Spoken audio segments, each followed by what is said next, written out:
Es la 1:06, una hora menos en Canarias, y seguimos aquí en directo en Mesa de Redacción. Nuestro invitado hoy es Felipe González, secretario general del PSOE y candidato de su partido a la presidencia del Gobierno en las elecciones que se celebran el próximo 6 de junio. Hemos hablado ya de muchas cuestiones, pero quedan otras que están entre los principales problemas de los ciudadanos. Recordemos el paro, la droga, el terrorismo. Vamos a acercarnos a estas cuestiones, en primer lugar, con las preguntas de la calle. Durante 24 horas hemos mantenido abierto un contestador telefónico aquí en Telecinco para conocer sus preferencias a la hora de preguntar. Hay muchas, estas son tan solo las primeras. Primera pregunta, pues, desde la calle. Señor presidente, ¿usted se atrevería a pasear por la calle, por cualquier calle de Madrid, por la noche y sin escolta? Respóndame, por favor. Yo creo que sí, es una experiencia que no hago desde que gobernaba Adolfo Suárez, que me puso una escolta por una amenaza terrorista, pero creo que sí, a pesar de que comprendo su preocupación por la inseguridad. Por cierto, señor González, ¿usted es de los que aprovechan sus salidas al extranjero para hacer vida nocturna sin que nadie le conozca? No, nunca he tenido la tentación de hacerlo. Bien, vamos a la segunda pregunta desde la calle. Señor presidente, ¿será que se podrán seguir consumiendo porros o drogas por la calle? ¿Será que seguiremos viendo nosotros a toda esta gente tirada por las esquinas y pidiendo dinero y robando a la gente? Gracias. Miren, el problema de la droga yo creo que hay que mantener, para no caer en ninguna tentación que sea excesiva, hay que mantener una diferencia entre la persona que consume droga y que normalmente es un enfermo, que necesita un tratamiento, y la persona que trafica con la droga, que la vende o que blanquea dinero procedente de la droga, que es lo que creo que hay que combatir con la mayor eficacia y con el mayor empeño posible. Pero desde luego el tratamiento de la persona que es drogodependiente debe ser un tratamiento, a mi juicio, fundamentalmente sanitario y de recuperación, más que un tratamiento de castigo, aunque comprendo que hay quien piensa que no es tolerable y que había que hacer otra cosa. Por cierto, ¿qué piensa de las teorías que predican la legalización de la droga? Bueno, yo creo que es un tema siempre discutible y creo que las personas que son partidarias de la legalización, en muchos supuestos son personas que de buena fe creen que eso acabaría con el tráfico que hay detrás de la droga y por consiguiente limitaría mucho el negocio y bajaría el consumo. Claro, la experiencia no se ha hecho, por consiguiente habría que asumir el riesgo de que hubiera un pico de muchísimas más personas drogodependientes, de muchas más muertes, etc. ¿Y qué gobierno asumiría ese riesgo para ver si después efectivamente la legalización diera un resultado más positivo? Esta es la gran trampa en esta posición, que me parece que en la mayor parte de los casos es respetable. Bien, vamos a otra pregunta desde la calle. Va dedicado a Felipe González y quería decirle que a ver si puede arreglar la situación económica y el paro para los jóvenes, sobre todo en España. Llevo 6 meses sin trabajar, con título, soy estudiante y todavía no encuentro nada, con que espero que el Partido Popular haga algo mejor, por lo menos. ¿No has hablado? Nada más, gracias. Señor González. Pues ha indicado incluso su preferencia, y me parece absolutamente respetable. Estamos en una situación de crisis económica, es una crisis económica que estamos sintiendo con todo su peso desde hace unos meses, 6, 7 meses, cuando hay esa conciencia de crisis.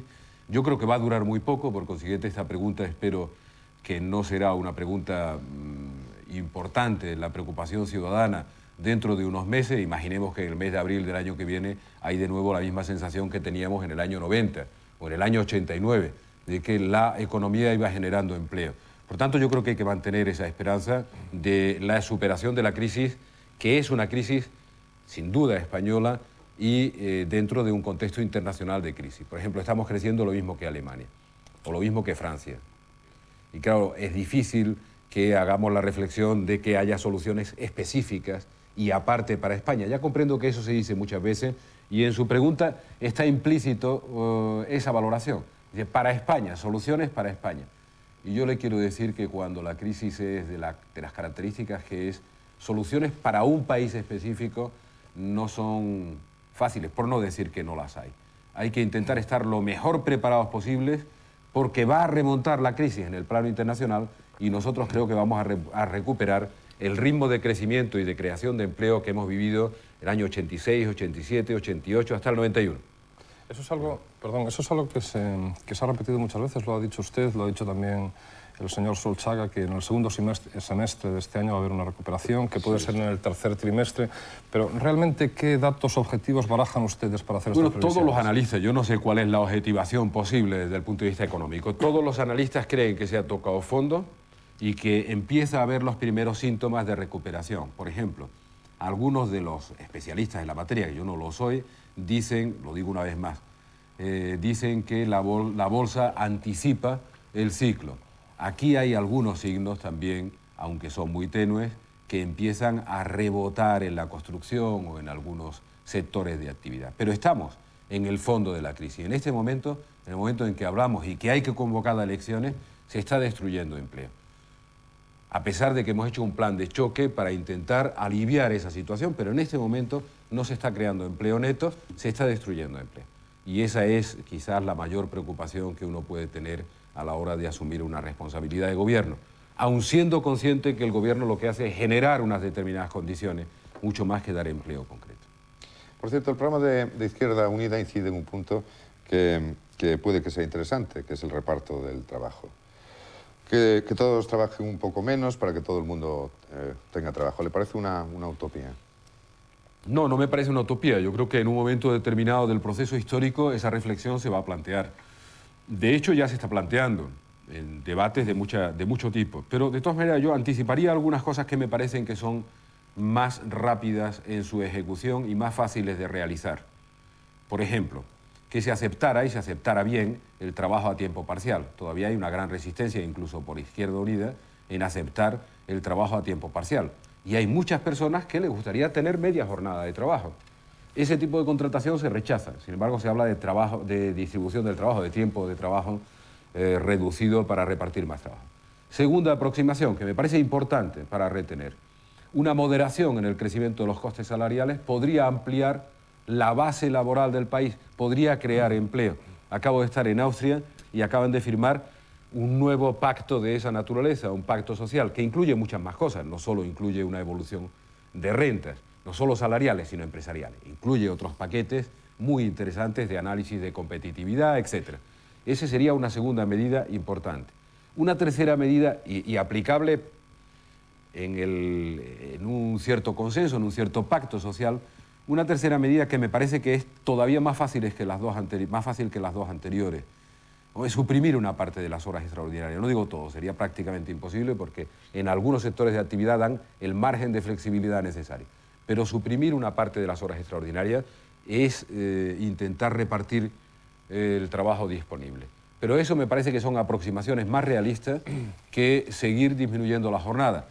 Yo creo que los españoles deben saber que estamos en una jornada de trabajo de 38 horas o de 38 horas y media. Jornada legal de 40, que la ha hecho este gobierno. ¿Va a respetar el acuerdo de su partido con los sindicatos sobre la ley de huelga? Yo creo que se debe presentar otra vez la ley de huelga y el Parlamento, una vez más diré, debe, puesto que ha decaído, soberanamente tomar la decisión. Pero se debe respetar el texto. No es partidario de cambiarla, entonces. No, digo, texto. Repito una vez más, se debe respetar el texto y enviarlo al Parlamento tal como se ha acordado, que además es perfectamente acorde con la Constitución. El Parlamento, de todas maneras, y no el Poder Ejecutivo, tiene que tomar la decisión de nuevo, puesto que ha decaído sobre el texto final. Y en eso digo lo mismo que he dicho desde el principio. Yo tengo mi apreciación, se ha corregido esa ley y se ha corregido, creo que en la buena dirección, pero siempre seré respetuoso con la decisión final que tome el Parlamento. Habla usted, señor González, de la negativa de los sindicatos o de Izquierda Unida a aceptar temas como el contrato a tiempo parcial, pero yo creo que... No he mencionado a los sindicatos, si me permite la corrección, todavía. Lo añado yo. Pero creo que realmente están un poco escaldados en el sentido de que eso puede ser un paso más en la destrucción de conquistas sociales. Y por ejemplo, le voy a poner un ejemplo que ellos también repiten a menudo y que yo le traslado a usted. Desde que es posible hacer contrataciones, digamos, más o menos en precario, sea por fórmula de Real Decreto, sea por contratos en prácticas, etcétera, etcétera, resulta que la contratación eventual, digamos, o no en firme en España, eso que llamamos el empleo precario, ha crecido hasta unos límites, creo que es del 30 y tantos o del 40%. No podemos estar metidos ahí en una pendiente que destruya el empleo fijo ¿O es que usted cree que el empleo fijo Vamos a ver, es algo ya no a respetar? No, hay muchas preguntas en una, empezando por la del trabajo a tiempo parcial. Yo creo que hay que respetar lo que los propios ciudadanos deciden. Es decir, imaginemos que hay 1 millón de ciudadanos que quieren un trabajo a tiempo parcial. Imaginemos que lo hay. Imaginemos que hay un número de empresarios suficientes como para que les interese contratar a ese 1 millón de ciudadanos a tiempo parcial. ¿Qué obstáculo puede oponerse a eso?, me pregunto. Yo hago un análisis absolutamente racional. Si hay un señor o una señora que cree que debe dedicar la mitad de la jornada laboral a un empleo, el que sea, y la otra mitad dedicarla a lo que le interese, trabajar por su cuenta, llevar su casa, lo que sea, ¿qué puede oponerse de una manera racional a eso? Yo creo que nada razonable se puede oponer. Y en Europa, ya que me ha citado una cifra, el trabajo a tiempo parcial es infinitamente mayor en porcentaje que en España. Pasa como los arrendamientos en las viviendas. Pero en el trabajo a tiempo parcial es mucho más abundante. Hay una parte importantísima de población femenina en trabajo a tiempo parcial. En España todavía hay una gran rigidez en ese segmento de contratación. Segundo, las contrataciones temporales. Viven con un salario de tiempo parcial. Es que posiblemente aquí eso no sería posible. No, vamos a ver, no viven con un salario de tiempo parcial. Hay a lo mejor 2 ingresos familiares. Por eso se toman esas decisiones. Digo, en el caso de los países del norte de Europa, el hombre o la mujer, no necesariamente la mujer como uno inmediatamente piensa aquí. Hay 2 ingresos familiares, o 1 o 3. Si es uno con un trabajo a tiempo parcial, probablemente el otro tiempo de trabajo sería como autónomo, porque sea una persona que se dedique a lo que sea, puede ser por su cuenta a lo que quiere. Respecto de las contrataciones temporales, lo que se llama en términos genéricos trabajo en precario, aquí nos pasa lo contrario, hay más en España que en Europa, porque todavía hay una gran rigidez de lo que es el concepto de la relación laboral. Todavía tenemos una herencia del pasado que yo creo que hay que discutir seriamente entre los interlocutores sociales y el gobierno y modificarlo seriamente también. Ahora, quiero decir, en honor a la verdad, que todos los contratos que en España están vigentes son el fruto de un acuerdo, no son el fruto de una decisión unilateral del gobierno. En 1985, sabiendo que había necesidad de aumentar las posibilidades de empleo, se hizo un nuevo sistema de contratación de acuerdo con UGT. De ese sistema de contratación hay que corregir algunas cosas, pero el sistema de contratación dio un resultado espléndido. Se llegó a tener una población ocupada de 1.800.000 personas más. Ahora ha caído el empleo y estamos con una tasa de destrucción de empleo que ha reducido eso. Pero de 1.800.000 personas más. Y es verdad que cuando hay una situación de empleo escaso, yo creo que siempre será mejor que una persona esté contratada por 3 años que no tenga ningún tipo de contrato. Y defiendo la estabilidad en el empleo, pero la estabilidad de verdad. Y quiero que sepa usted que lo que ha ocurrido en los últimos meses es que se ha destruido más empleo fijo que temporal. Es decir, que los empresarios siguen teniendo un temor que a veces no es del todo explicable por el trabajador fijo. Por tanto, en las plantillas de las empresas se han dado de baja más fijos que temporales. Lo cual muestra que hay que hacer una reflexión sobre todo el sistema de relaciones laborales, que es lo que estamos proponiendo, para que nadie imponga nada, sino simplemente para actualizar ese sistema de relaciones laborales. Un pacto social. Eso es lo ideal. Lo ideal es que haya un acuerdo social. Por eso le citaba que hace unos días, como estuve en Austria, vuelven a renovar un acuerdo social que ha hecho de Austria una de las sociedades más equilibradas y más desarrolladas de Europa. Tienen un 3% de inflación, tienen un 3% de déficit, tienen un 5,5% o un 6% de desempleo. Es una sociedad con un grado de equilibrio extraordinario y lo han conseguido sobre la base de un enorme esfuerzo para poner de acuerdo a los interlocutores sociales y al gobierno. Funciona ese pacto social con un gran valor, que es la paz social, desde hace 30 años. Más de la mitad de ellos gobernó Bruno Kreisky, a propósito de los gobiernos estables o de las permanencias en el gobierno.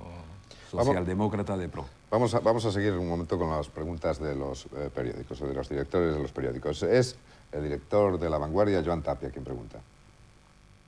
Presidente, durante la primera legislatura, su gobierno firmó ya la entrada de España en la Comunidad Europea y en la segunda legislatura la entrada en el Sistema Monetario Europeo.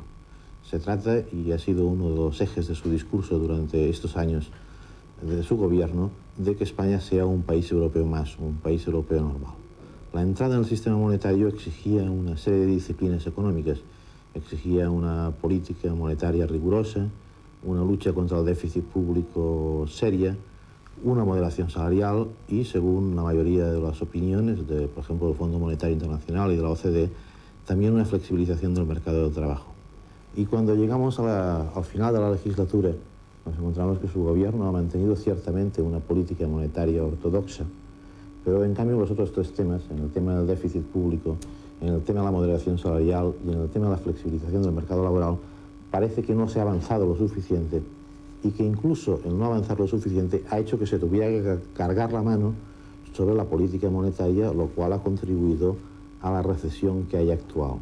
Y una de las críticas que se dicen es que es muy difícil para un gobierno socialista ir a políticas que luchan contra el déficit público, cuando la teoría clásica de la socialdemocracia es aumentar el gasto público, que es muy difícil para un gobierno socialista conseguir una moderación salarial, ya que está obligado respecto a los sindicatos, que son un poco la misma clientela, y que por lo mismo es difícil flexibilizar el mercado de trabajo. Incluso se dice que usted o el señor Solchaga o el vicepresidente del gobierno, el señor Serra, son partidarios de estas medidas, pero que les es difícil hacer que el Partido Socialista las comprenda y que por lo tanto las apruebe. Incluso lo que ha pasado con la ley de huelga hace pocas semanas puede ser ilustrativo. La pregunta sería, ¿un partido socialista o un gobierno socialista en la España de los próximos años podrá ir adelante en este rumbo de entrada en la primera velocidad europea, que exigiría, le repito, una reducción del déficit público, que parece que es difícil, y la moderación salarial y al mismo tiempo la flexibilización del mercado del trabajo, o nos volveríamos a encontrar con las dificultades de diálogo con el partido y con los sindicatos con las que nos hemos encontrado durante esta legislatura?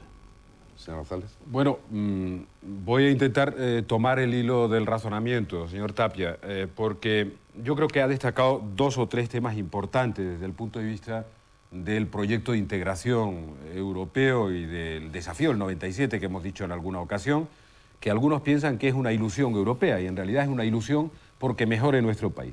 Usted se ha fundamentalmente centrado en la flexibilidad del mercado de trabajo, en el déficit público y en la moderación. Pues ha hecho una serie de reflexiones sobre la capacidad de un gobierno socialdemócrata para enfrentar estos problemas. Yo acababa de dar un ejemplo en este momento sobre un gobierno presidido por un socialdemócrata que durante muchos años no solo ha logrado una gran estabilidad, sino un gran desarrollo económico, como el gobierno austríaco. Podíamos citar otros ejemplos, pero ¿para qué irnos tan lejos? Hagámoslo en España. Nosotros llegamos al gobierno y había un 6,5% de déficit. Hemos llegado a tener el déficit en un 2,5% y en este momento estamos por debajo de la media europea, a pesar de que tengamos el 4,5% de déficit. Y yo sé que las cifras cansan normalmente a los que nos ven, pero a usted les importará mucho como director de periódico. En este momento estamos en déficit por debajo de la media europea.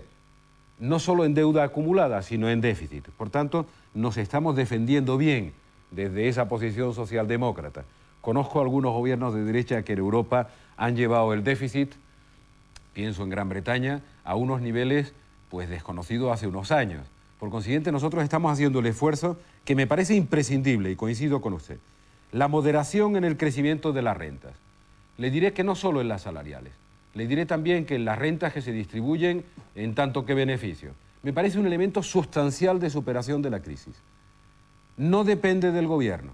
Es decir, si un gobierno se le ocurriera por decreto decidir cuánto había que aumentar los salarios y cuánto había que repartir de beneficios, ese gobierno sería acusado con razón de un gobierno que invadía el campo que no le corresponde de autonomía de las partes y de libertad de las partes. Por lo tanto, depende de lo que empresarios y trabajadores con plena conciencia de lo que supone el desafío de superar la crisis y de la integración en Europa para nuestro beneficio, repito, no por Europa, puedan hacer. Y después habla de la flexibilidad del mercado de trabajo. También parece que estábamos oyendo su pregunta cuando estaba contestando a la anterior. Estaba diciendo que todas las contrataciones que se han hecho desde 1985 en adelante han sido mediante acuerdo. Pero quiero recordarle algo que usted sabe. El Estatuto de los Trabajadores, que es el modelo de relaciones industriales que tenemos, es el fruto de un acuerdo de la COE con los sindicatos y con el gobierno de Adolfo Suárez, 1980. Todos lo apoyamos, en el Parlamento. Pero era un acuerdo del gobierno de UCD, de la patronal y de los sindicatos. ¿Ese estatuto debe ser revisado? A mi juicio, sí. ¿Habría que intentar hacerlo por consenso? Sin duda habría que intentar hacerlo mediante el acuerdo, más que mediante las decisiones unilaterales. Pero en caso de que no se llegara a un acuerdo, como creo que es verdad que hay que modernizar todo nuestro sistema de relaciones industriales, el Parlamento puede y debe asumir la responsabilidad de hacerlo. Pero tengo la confianza en que se llegue a un acuerdo.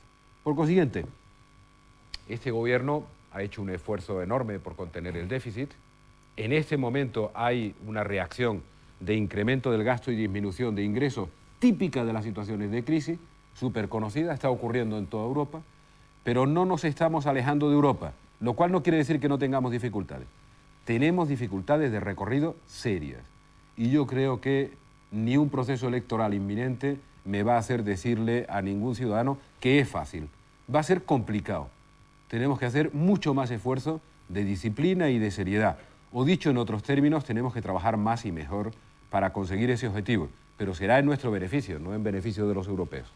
Y vamos rápidamente con el director del periódico de Cataluña, Antonio Franco.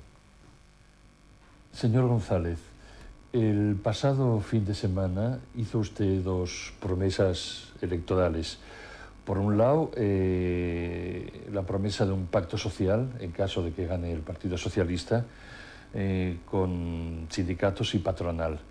Por otra parte, abordar una ley de financiación de los partidos políticos para evitar procedimientos irregulares y corruptelas como las que han escandalizado en la presente legislatura a la opinión pública española. A la vista de que las listas electorales del Partido Socialista tienen un tono bastante continuista, ¿cómo espera usted conseguir que en la próxima legislatura el pacto social, que no fue posible en la pasada, tenga alguna posibilidad de salir adelante? Y respecto al otro tema, ¿por qué ha dejado para la próxima legislatura la ley de financiación de partidos políticos cuando no se espera que el Partido Socialista tenga una mayoría absoluta, en vez de hacerlo en la legislatura pasada, en la que el tema dependía prácticamente solo de ustedes? Sí, empezaré por la primera de las cuestiones que me plantea, el pacto social. Mire, hemos conseguido hacer acuerdos sociales en momentos en que la economía pasaba por dificultades. Y hemos tenido dificultades para hacer acuerdos sociales cuando la economía ha ido bien. Bueno, ahora estamos en una situación económica de crisis, aunque espero que dure poco y no 10 años como duró la anterior. Por eso creo que se va a remontar más rápida y eficazmente esta crisis, pero aunque espero que dure poco, en esta situación creo que será mucho más fácil que todos nos sentemos a poner sobre la mesa argumentos que sean razonables y nazca de ahí un pacto social. Ya otras veces ha ocurrido. Antes de unas elecciones, ahí tienen una de las razones de por qué creo que hay que hacerlas ya, antes de unas elecciones el clima se hace difícil, los elementos de irracionalidad dominan en el debate político y en el debate social. Aquí incluso se ha incrementado eso. Por consiguiente, creo que pasado el proceso electoral habrá muchas más oportunidades de establecer un clima de diálogo para superar algunos de los desafíos que tenemos por delante. Lo creo. Eso no significa que un programa de gobierno, sea el que sea, tenga que estar condicionado a eso. Tiene que tener sus propios objetivos. Pero me parece que el instrumento, y creo que en eso coinciden además, no sé cuántos, el 80% de los ciudadanos seguramente, el instrumento de un acuerdo, de un pacto social, de un acuerdo entre los interlocutores y el gobierno, para enfrentar los problemas de la crisis y los problemas de Europa, es un instrumento, no puedo decir imprescindible, porque si se niega alguno, entonces no se hace la política, pero es un instrumento extraordinariamente conveniente. Segunda parte de su pregunta, yo he hablado el domingo, el fin de semana, como usted dice, una ley de partidos que tiene dos componentes. Un componente de transparencia en la financiación y otro componente que es de adecuación de la vida de los partidos a las exigencias, por llamarlas de alguna manera, del Código de Derechos y Deberes de la Constitución. Por tanto, de mayor proximidad a lo que es el tratamiento del conjunto de los ciudadanos. Y antes explicaba por qué creo que hay que hacerlo en la doble dirección. Seremos probablemente el primer país de Europa que hace una ley de partidos políticos, aunque hay otros países que lo están pensando seriamente, teniendo en cuenta que estamos viviendo un momento de cierta crisis, o de grave crisis, como prefieran, de credibilidad de los partidos políticos, que de todas maneras son los instrumentos imprescindibles para la participación pluralista en un sistema democrático. Y usted me pregunta, no quiero olvidarlo, me pregunta que por qué no lo he hecho en la anterior legislatura. Hace un momento me parece que hice la observación. La ley de financiación de los partidos políticos es de 1987. Por tanto, es una ley muy reciente. Los problemas que se han planteado, evidentemente, y que se han planteado con escándalo de la opinión pública, son de hace 2 años. Por consiguiente, la oportunidad para la modificación es ahora, para evitar que esos problemas se repitan y, por consiguiente, para que no haya nadie que pueda, en ningún caso, sentirse, digamos, frustrado por el hecho de que hay partidos políticos con financiación irregular. Yo creo que se han cometido irregularidades en la financiación de los partidos políticos en esta transición democrática, en España, también fuera de España, hay que corregirlo y propongo hacer una ley. ¿Tendremos mayoría o no? Depende de la voluntad de los ciudadanos. Tanto si la tenemos como si no, trataremos de que esa mayoría se consiga en el Congreso de los Diputados y en el Senado. Y estoy seguro de que los demás partidos, puesto que hablan de ellos, convendrán conmigo en que será necesario. Bien, vamos a hacer otra pequeña pausa y enseguida continuamos.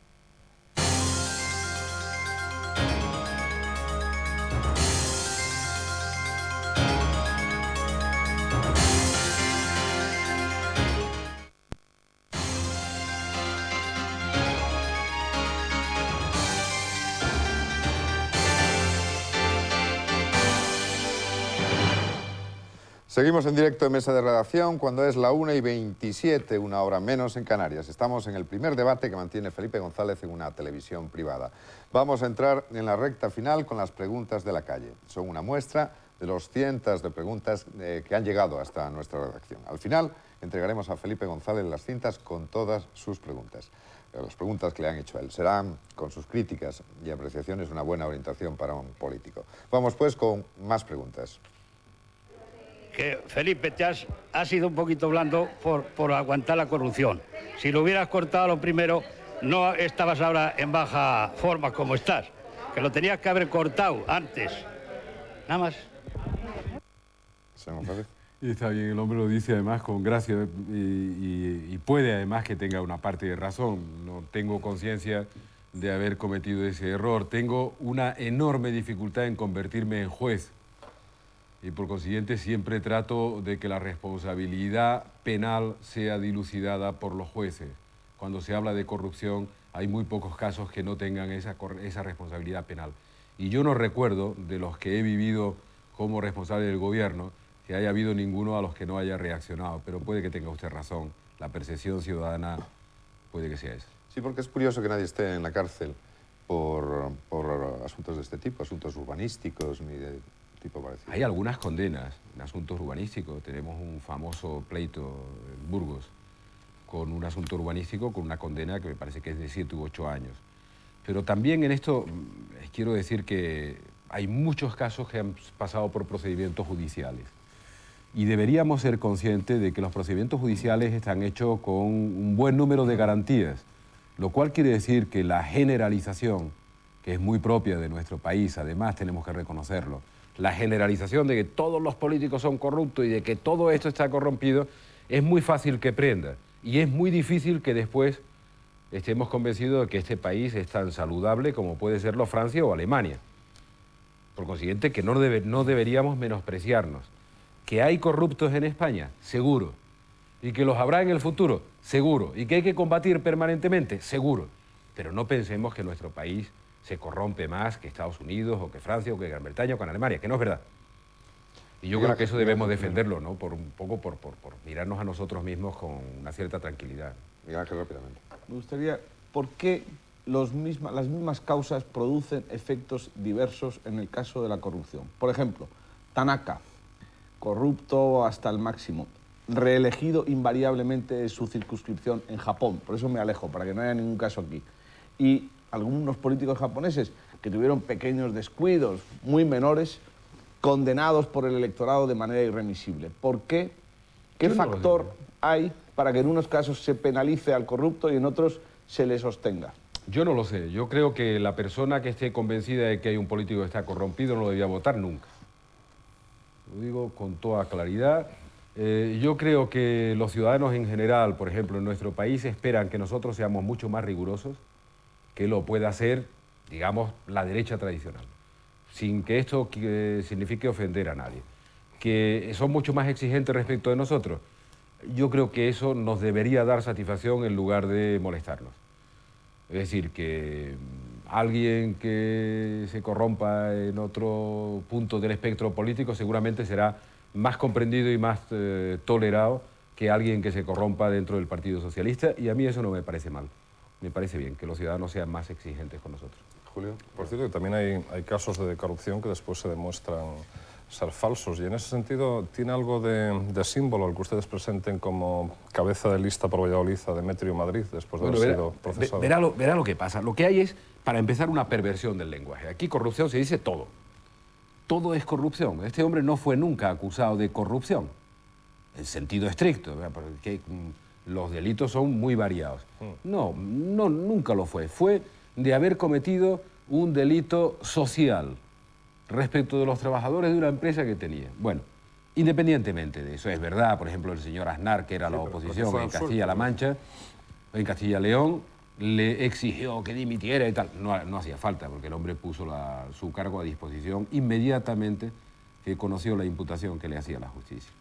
Y hay que reconocerlo en honor de Demetrio Madrid. Siempre, además, advirtiendo que él no tenía absolutamente nada que esconder ni nada que temer. Entonces, a mí me produce preocupación. Por eso le contestaba antes a este ciudadano que me hacía la pregunta, con una cierta preocupación, porque a veces el intentar quedar bien ante la opinión pública lo puede llevar a uno a cometer una injusticia que supone la destrucción de la honorabilidad de una persona para muchos años. ¿Cómo se repara eso? ¿A cambio de qué? ¿Por qué uno se atreve a hacer un juicio de valor sobre una persona antes que desde el punto de vista del Estado de Derecho no se diga si esa persona es o no responsable o culpable? Esta persona, en el caso que usted dice, no es que haya sido declarado inocente por falta de pruebas, es que ha sido declarado inocente con todos los pronunciamientos favorables, hasta el Tribunal Supremo. Decir, mire usted, es que no hay ninguna razón para hacer esto con este señor. Y sin embargo nosotros tomamos la decisión, contando con él, de quitarlo de la responsabilidad política que tenía. Y no teníamos razón. ¿Qué le vamos a hacer? Reaccionamos inmediatamente, en ese y en otros casos. Cosa que otros no hacen, ¿eh? A pesar de que están todo el día con los discursos de que están dispuestos a hacer no sé qué. No. Es gente procesada, con imputaciones y tal, y lo mantienen en los cargos públicos. Pero ni siquiera me atrevo a criticarlos, porque ¿y si después son inocentes? En algunos casos se saben que no, y de ahí se deriva la responsabilidad política. Es decir, mire usted, sabemos que usted no es inocente, se tiene que asumir su responsabilidad. No inocente desde el punto de vista penal, desde el punto de vista político. Bien, vamos a seguir con más preguntas de la calle. Señor presidente, si usted gana las elecciones, yo estoy en lista de espera para operarme, a ver si hay tiempo antes para operarme, porque tardan mucho. Señor González, tarda mucho las listas. Sí, yo creo que tiene razón, pero le quiero dar una explicación de lo que es el tiempo de espera. Y seguramente usted lo va a comprender. En el año 92 se operaron 11 veces más cataratas que en el año 82. 11, multiplicar por 11 el número de intervenciones. Por citar un ejemplo claro, cataratas. Pero hay muchísimas más, de prótesis, etc. Y ha habido un incremento de 7 millones de personas en la asistencia sanitaria. Y el tiempo de espera no es superior a entonces. Se va intentando rebajar. Algo que puede tranquilizar a los ciudadanos, aunque comprendo que no es una explicación suficiente. Las personas con un problema grave no tienen esa situación, cuando el problema es muy grave. Estamos intentando que ese tiempo de espera no supere nunca los 6 meses. Ya comprendo que dirán, bueno, que eso es mucho. En Gran Bretaña hay 2 millones de personas en lista de espera. Y tienen un sistema sanitario consolidado mucho antes que el nuestro, desde los años 40. Claro, me dicen, no, pero hablemos de España. Bueno, el problema del tiempo de espera en la sanidad pública se plantea en todos los países con un sistema sanitario público. Entonces, lo que digo, en los casos graves, eso no ocurre. 1, 2, estamos intentando acortar los tiempos de espera. 3, se está aumentando enormemente el volumen de asistencia para intervenciones quirúrgicas. Por eso he citado un ejemplo que, como no es muy dramático, nos dará un poco solo el consuelo de pensar que las personas que se operan de cataratas en el año 92 son 11 veces más que las que se operaban en el 82. Para el mismo tiempo de espera es realmente un esfuerzo del personal sanitario y del sistema sanitario muy importante. ¿Habrá medidas privatizadoras en el futuro dentro de la sanidad? En mi opinión, no se debe privatizar la sanidad. Otra cosa es que haya conciertos con clínicas privadas y que eso funcione. Pero yo creo que detrás de ese afán privatizador que a veces pone en marcha el Partido Popular, hay, entre otras cosas, la tentación de privatizar la sanidad. Yo creo que se equivocan, y se equivocan gravemente, porque no se referirán a la privatización de empresas públicas que nosotros hayamos hecho públicas, porque no ha habido ninguna. Bien, ha sido la derecha anterior la que ha hecho las empresas públicas. Seguimos con más preguntas desde la calle. Señor presidente, ¿es usted partidario de que se amplíe la ley del aborto por angustia o por ansiedad de la madre? Mi respuesta es positiva y se lo puedo explicar brevísimamente. He visto que el señor Aznar además ha oído darme una explicación sobre lo que es la situación de presidir un gobierno. Y cuando se preside un gobierno, llega a la mesa del Consejo de Ministros una petición de indulto. Así se lo he explicado en algún momento en una conversación con la jerarquía de la Iglesia. Una petición de indulto de una señora con 34 años que tiene 4 hijos y aborta en el 5º. O de una chica con 17 que aborta. Y la decisión que uno tiene que tomar es la decisión de si esa señora, y no estoy hablando ni siquiera de las causas, si esa señora se va a su casa con su familia o se va a la cárcel de yesería. Y yo siempre he tomado la decisión de que se vaya a casa con su familia. Pero además, si puedo evitar que llegue al Consejo de Ministros, tanto mejor. Por eso creo que la legislación debe contemplar una situación en que la decisión sea más propia, no digo exclusiva, pero más propia de la mujer, y por consiguiente las situaciones de angustia, las situaciones de necesidad tienen que ser contempladas. Bien, otra pregunta rápida desde la calle. Don Felipe González, ¿usted cree que los jubilados con el dinero que ganan, por ejemplo, 50.000 pesetas pueden vivir? ¿Sí o no? Pues la mayoría de los jubilados que están en situación de trabajar se están buscando un sobresueldo por fuera para poder subsistir, porque si no, no podrían vivir de ninguna forma. Fíjese usted que la misma pregunta le sorprenderá que le diga que me hizo mi padre, que cobra una pensión del seguro obligatorio de vejez e invalidez, de aquellas por las que se cotizaba en los años 28, 29, 30, en fin, antes de la propia República. Y es una pensión más corta, pero tiene algún ahorro y, bueno, pues vive con un nivel de renta parecido al que usted me está diciendo. La pensión mínima, que se llama, y usted me entenderá muy bien, con cónyuge a cargo, que hemos asimilado al salario mínimo interprofesional, es una pensión corta y por consiguiente plantea problemas. Pero seguramente usted también comprenderá lo que le voy a decir. Las pensiones han mejorado todas en su poder adquisitivo desde que llegamos de una manera importante, que no quiero exagerar. Nosotros llegamos al gobierno y había pensiones de 5.000 pesetas. La que usted habla de 50 y, no de 50.000 exactamente, la mínima del sistema con cónyuge a cargo, es idéntica al salario mínimo interprofesional, 50 y tantas mil pesetas netas por consiguiente. Esa pensión era de unas 22 o 23.000, si recuerdo bien, en 1983.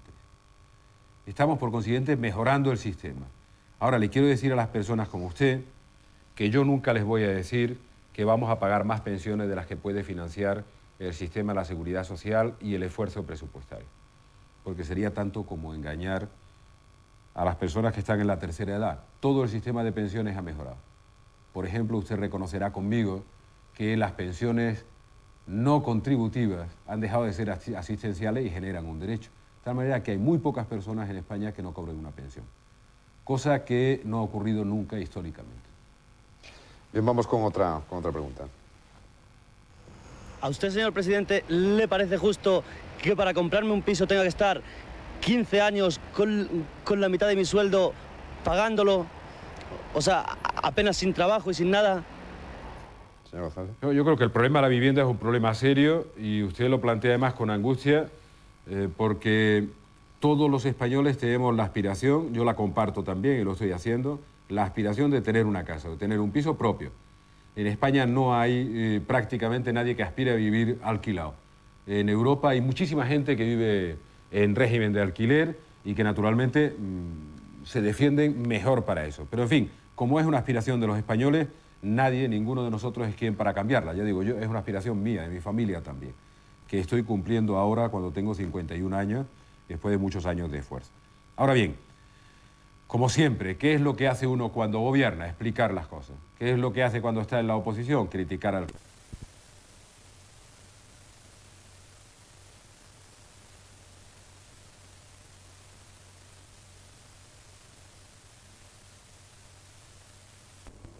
Olha que eu não me esqueci dos seus cigarros, ouviu?